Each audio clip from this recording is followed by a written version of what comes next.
Hello, everyone. Welcome to my review for Dune Part One. This is, of course, the 2021 movie directed by Denis Villeneuve, where we're about to get a sequel from. And because of that sequel, I figured now is a good time to talk about this movie, to give my thoughts about a movie that I really do love.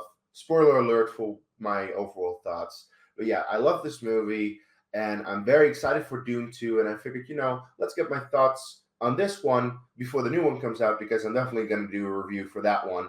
Also, because Dune has a lot of connections to Star Wars. It definitely was one of the things that inspired George Lucas because George Lucas, of course, keeps talking about how he was inspired by Flash Gordon, and Flash Gordon definitely was a big influence. You can see that in Star Wars, but Dune definitely had something to do with it as well. Star Trek, 2001: A Space Odyssey, just any kind of big sci-fi thing that was in the 60s definitely had some kind of inspiration for Star Wars. So that's, why I want to talk about it as well. Now, usually with reviews that I do on my channel, I just go through whatever I'm reviewing chronologically, like scene by scene. But I feel if I do that for Dune, it's a 2.5 hour movie. This review would be over an hour long. So I'm going to do it a little bit differently.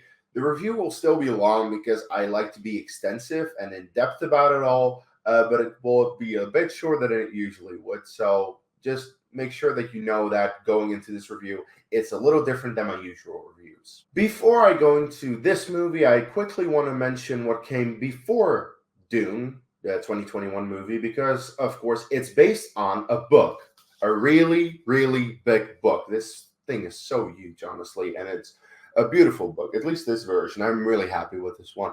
But yeah, I have read the book, and it's a really good book, honestly. Despite being from 1965, almost 60 years old at this point, this book is awesome. It was iconic back in the day, and it's still iconic. Like listening to the book, because I actually haven't read the physical copy. I have it, but I'm yet to actually read it. But I've listened to the audiobook, and just listening to it, so many scenes, so many things in there are like, wow, this is mind blowing. So, and that is for now. Like, if I had actually visited back in the day, I think this would have been way bigger on me. But yeah, like even going through the book now is just amazing. It's a really awesome book, and I would highly recommend anyone to read it or listen to the audiobook. I will say though that in terms of the audiobook, it's like 23 hours. It is twice as long as most of the audiobooks I actually listen to. So yeah, it is a huge book, but it's definitely worth your time because it's so good. And the funny thing is, because of the book being so iconic and it actually being an inspiration to Star Wars, that made Star Wars happen back in 1977. And that then spawned a whole lot of other movies, including the 1984 Dune. Because of Star Wars, they thought, okay, we can now actually realize these big sci fi fantasy projects, so let's make Dune also work. So in 1984, David Lynch released his movie called Dune. Now, David Lynch has since said that he doesn't want to be a part of it. If you actually watch the 1984 Dune and it gets to the point where it says directed by, it doesn't say David Lynch, it says something Smithy, because that's whatever name pops up when a director doesn't want to be acknowledged for his movie. And I can kind of understand it because the 1984 Dune movie is problematic to say the least. I have seen it multiple times. It's a very tough watch for me. I actually watched the 1984 Dune movie as my introduction to Dune. That was the first thing that I ever saw of it. Like years ago, almost a decade ago, I first saw that because I was like, people say that this is interesting. At least the book is interesting. Let's see about the movie. Well, the movie sucks. It doesn't completely suck. It has a couple of interesting things about it, and especially after I've read the book, I was like, oh, I actually see a lot of the scenes that I see in the book as well. So it did try to be a good adaptation of the book, but unfortunately, they tried to cram it all into one movie, and the last hour of the 3 hours, because it's a long movie, but yeah, the last hour kind of just goes all over the place. It completely botched the story, and it's like, what the hell is happening? But yeah, visual effects are terrible. The acting is very campy. I'm not a fan of the 1984 Dune. I understand that there are fans out there, but it definitely wasn't for me. And I suppose that the big reason that there are fans of the 1984 Dune in the first place is because it's all there was. Back in the day when it came out, people had read the book and then they saw the movie and they probably just grew up with it's nostalgia fueled. But if we're being fair, it's not a good movie. And probably one of the big reasons that it is such a flawed movie is because the book is so huge. There's so much in it that one movie can't cover it. So then a couple of years ago, we got the announcement that Denis Villeneuve is doing Dune and he is splitting it into two parts, which is the right decision. Yeah, the only way you can make this work is if you make two long movies out of it. So the first one that I'm talking about today, 2.5 hours. The second one seems to be about 2:45. So very long movies, but it is the only way that you can actually do justice to the story of Dune. And when we got the announcement that Denis Villeneuve, my favorite working director in Hollywood right now, is adapting Dune, I was over the moon. I was like, oh my God, I need this right now. So then we got the announcement that Dune Part One would be in theaters in 2020. And I was so excited for it. And then COVID broke out and it got pushed. And it got pushed like a year.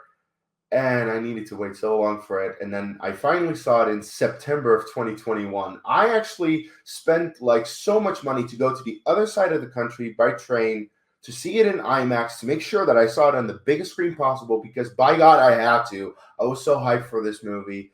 And then I saw it and I was so happy with it. I could not be happier. It was pretty much everything I wanted from it and more. So, what is it about this movie that I love? Well, a lot of things, but let's just start with the screenplay because I was a little surprised, honestly, when I saw that it was nominated for Adapted Screenplay at the Academy Awards. I did not really expect that nomination. I expected a director nomination, which it didn't get and should have gotten, but still, I was so happy to see screenplay because I do think it's a phenomenal screenplay. The way that they were able to adapt certain scenes, certain lines of dialogue from the book literally into the movie was amazing. Actually, I hadn't read the book by the time that I watched this movie. I visited the book right after seeing this movie. So I had seen the movie and already I thought it was a really good movie without, reading the book. So it is a very good movie for people who've never been introduced to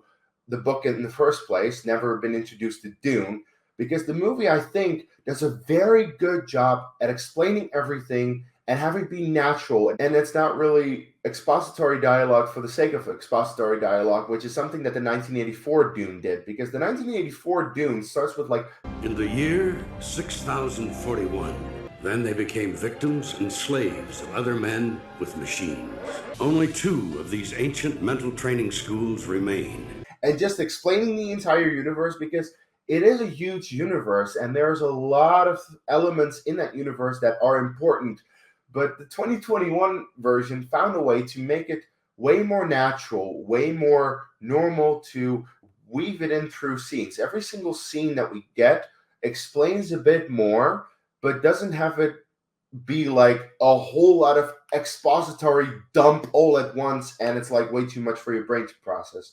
And that is what I really love about the 2021 version, where it's able to explain to a regular audience member who has never been introduced to Dune, like my girlfriend. My girlfriend didn't know anything about Dune. She saw the movie, she loved it because she was able to follow it properly.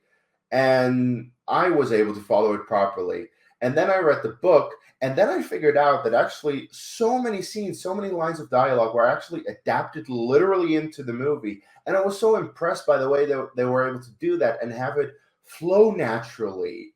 I was I was blown away by that. Now, there might be some people out there who are like, where's Feyd-Rautha? Where's the Emperor? Where's Princess Irulan? Or where's the dining scene? I've seen so many people talk about the dining scene. There is a chapter in the book where the entire family dines with a whole lot of people from all over the universe. I've listened to the book twice now. I've gone through that scene twice now. You don't miss it in the movie. If you just watch the movie as is, you don't miss it. If you know it exists in the book and then you watch the movie, I don't miss it, honestly. So there are things that I think they took out compared to the book that needed to be taken out, that didn't really add anything because the movie flows as is. And there are a lot of people who are like, well, where was this? Where was this? And I'm like, you are aware that there is a part two coming out, because I've literally seen people complain that there are certain things not in the movie that will only come in part two, which is weird. But I'm just saying right here that I completely agree with all the choices that they made in terms of the screenplay, taking out certain scenes from the book, including scenes that weren't in the book. It just makes it flow well. It just makes sense to me. So definitely a massive credit to Denis Villeneuve for writing this movie, which he doesn't often do for his movies, but he did this one, and of course directing it. But his writing and direction means nothing if the cast is terrible. But that's not the case, because the cast for Dune is one of the most stacked casts that I've ever seen for a movie ever. I am just in awe with the cast of Dune. Paul Atreides, played by Timothy Chalamet, who is honestly one of the biggest up and coming actors in Hollywood right now, already nominated for an Oscar. He is so good. Rebecca Ferguson as Lady Jessica, Gurney Halleck played by Thanos himself, Josh Brolin. There are so many great names, and I really am happy with the way it all works together. And what is crazy, that Dune Part 2 adds even more names, more big names from Hollywood that I cannot wait to see, honestly. I also have to give a shout out to the score. Hans Zimmer only won his second ever Oscar for Best Original Score for this movie. That is insane. Hans Zimmer has created so many iconic scores over the years, and this is only the second one besides The Lion King. To be fair, I do think this score is a very good score, but it's not one of his best. There are a couple of scores that I definitely prefer. For example, Pirates of the Caribbean, or The Dark Knight, or Interstellar. I actually think he has a couple of scores that are better than this one, but Dune happened to come out in a year where the Academy wasn't as stacked, I suppose. So he got the Oscar, and I was very happy to see that, because, to be fair, there are some really good themes in this movie. And whenever I listen to some of the themes,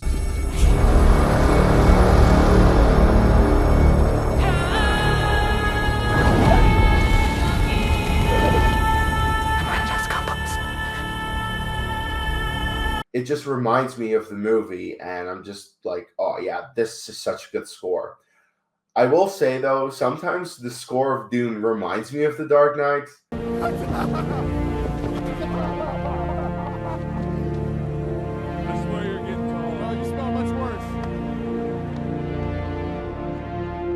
But I'm okay with it. It's more like a funny thing that I recognize from something. Speaking of Oscars, though, this movie won six. It should have won more, in my opinion, but the six that it got are very deserved for sure, because it won cinematography for Craig Fraser. Now, Craig Fraser, we know as Star Wars fans, as the person who made Rogue One.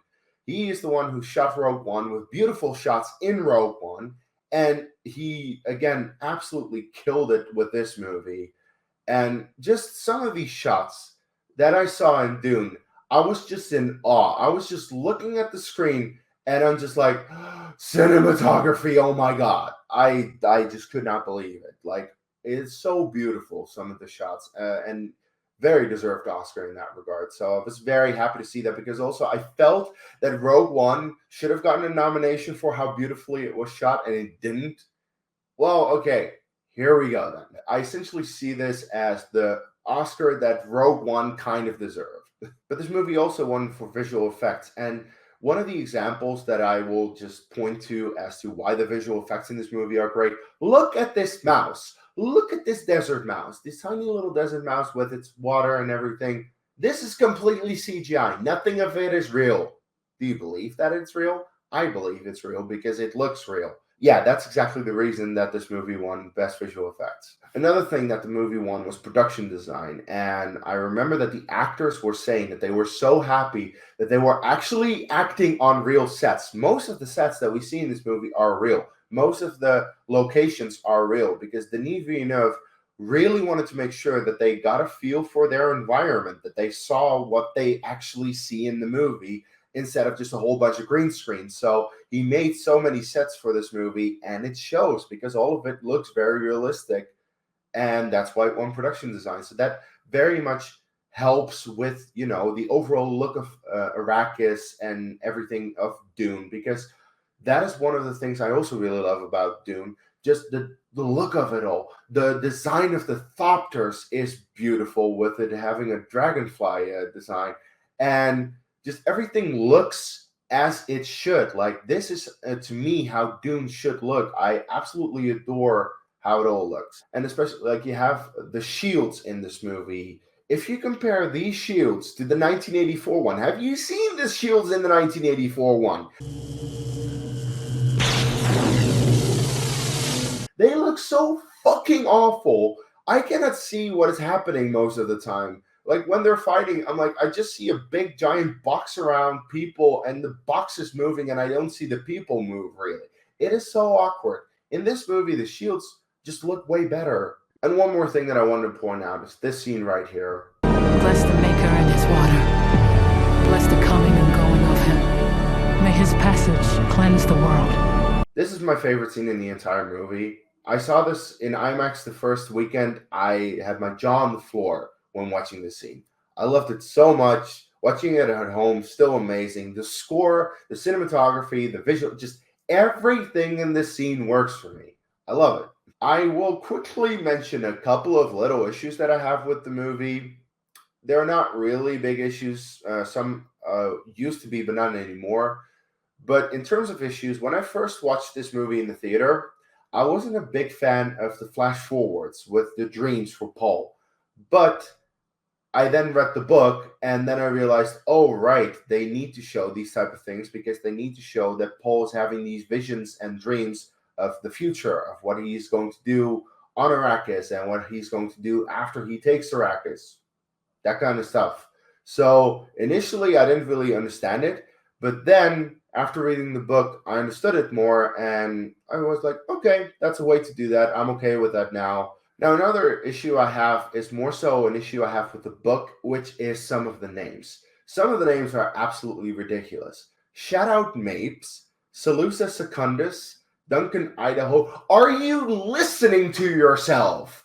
Like, I know Frank Herbert is a very talented writer, but some of these names, like, they're kind of funny. And what is even more funny to me is that he literally used some Dutch names. Peter de Vries is one of the most common Dutch names that you can possibly find, and we literally have a character named like that. Or you also have Landsraad. That's very Dutch as well. So he literally used some Dutch names for his book, and well, the movie just has to go with that. I'm actually kind of happy that they never mentioned Peter de Vries by name, and I do think that's because Villeneuve realized this is a Dutch name. We're not going to pronounce this. Let's just scrap it all together. But yeah, it was honestly funny, some of these names, to listen to that. Like, my God, it just sounds ridiculous. One thing that does bother me a little bit whenever I watch this movie is whenever I see a Fremen or anyone else who has the eyes of Ibad, the blue eyes on Dune, the eyes aren't blue as described in the book, because in the book it's described as the eyes are completely blue, like no whites. Now, I understand that for this movie they decided to go with contacts instead of the old movie where they just CGI'd it and it kind of looked awkward at times. But still, I think, considering that this movie has a sizable budget, they did so well with the CGI. I think they could have done a bit CG on the eyes, but they didn't. It's what it is. But that's kind of just it. To me, this movie is as close to perfect as you can get. I have little nitpicks with it, really. I don't have a whole lot of issues. There are people who have way more issues with this movie. I understand that people have issues with this movie. Please let me know any issues that you have with this movie in the comments, and like maybe I'll see your point of view. But most of the things I've seen, I'm like, I see your issues. I don't have that issue. Now, what I wanted to point out as well is a couple of connections to Star Wars, because Dune and Star Wars are intertwined. The original Dune book definitely made sure that George Lucas got some inspiration for Star Wars, and then this movie has a couple of things from Star Wars as well. So it's all connected, and let's just look at some of the connections, because one of the most obvious ones, Tatooine. Tatooine, big desert planet where our protagonist lives, kind of the same as Paul Atreides on Arrakis. And I really thought it was funny in the Book of Boba Fett when we see this bit of spice on Tatooine. I'm like, this is Dune. This is Dune right here. Come on. Also, with Dune, we have the Bene Gesserit and the voice. They use the voice, and that commands people to do things, kind of like the Force mind trick. So the voice is a version of the Force to me. Come here, kneel.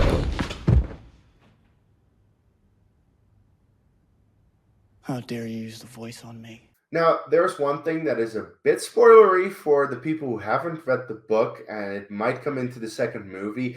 It already should have been mentioned in the first movie, but just because there are people who might be watching who just want to watch the second movie as is, and they haven't read the book, and therefore they don't want any spoilers, you might want to skip ahead for a moment because there is a bit of a spoiler. You have been warned. Are you okay? Okay, cool. So, another connection is that at one point we learn that the bad guy is related to the protagonist, because in The Empire Strikes Back, Darth Vader reveals he is Luke Skywalker's father.